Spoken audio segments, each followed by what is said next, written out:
Molly, what do you think about the substance of Donald Trump rerouting donor funds to cover legal fees while telling a New York court he's not good for it? He doesn't have the bond.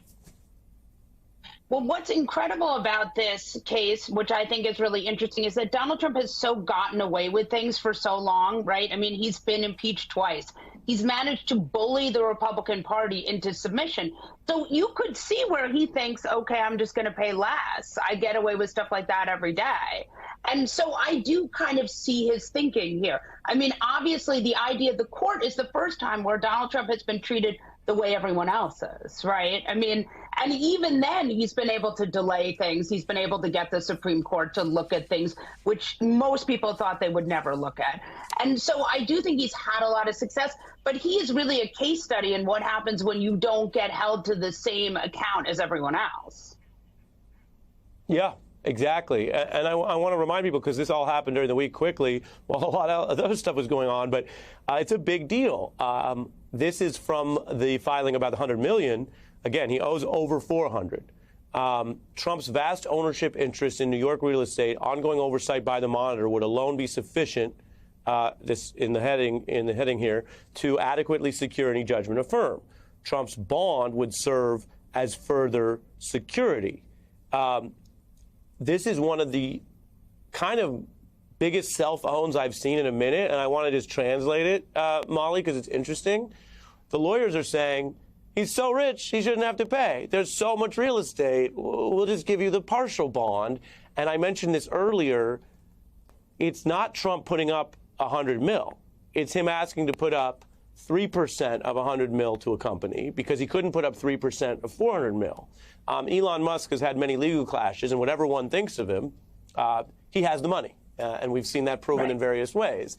And Elon Musk, a real multi-billionaire, wouldn't spend this much time and energy, by the way, you're spending lawyer fees and whatever, to haggle over what for him would be like, yeah, take it out of one of the many accounts. What do you think about the fact that Donald Trump is this tight, that he, when I say tight, I mean he's this broke in terms of liquidity? And what's amazing about this is, remember, Donald Trump's whole presidency is built on the lie that he has unlimited funds, that he's a genius businessman with billions of dollars, right? And again, this is where candidate Trump gets in real trouble with, with defendant Trump, right? Defendant Trump is not served by candidate Trump, right? Like, his numbers on the fraud case were much, much higher because he was a candidate. He went in there and said, I have $1 gazillion.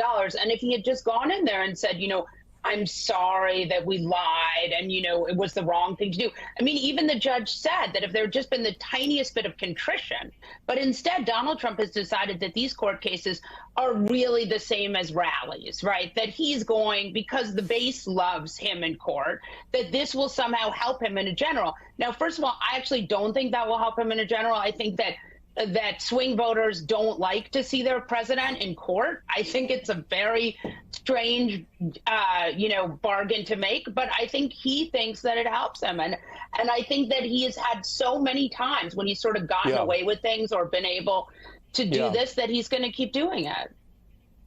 Yeah. I got one more thing for you on the other big case, Supreme Court. Rachel made this point. It was so striking. I just want to play it about them slow walking the coup trial. Take a look. The idea that they're going to side with him on immunity is unthinkable and also beside the point. The idea that this has to be taken up is them saying the sky is green. Right. And I think even for the non-lawyers among us to be able to say, you know what, the sky is not green even on our worst day, this is BS. You are doing this as a dilatory tactic to help your political friend, your partisan patron. And for you to say that this is something that the court needs to decide because it's something that's unclear in the law is just flagrant bullpucky. And they know it, and they don't care that we know it. Maddow, calling what the Supreme Court is doing BS, particularly if they do what it looks like they're on track to do, which is claim that no one is above a trial while potentially mooting Donald Trump's trial this year. Yeah, I mean, look, this Supreme Court has made insane decisions. I mean, from everything from West Virginia versus EPA. I mean, if you look through the docket, even the small cases are just like all about, this sort of textualism, this sort of belief that, you know, in the Federalist Society kind of tropes.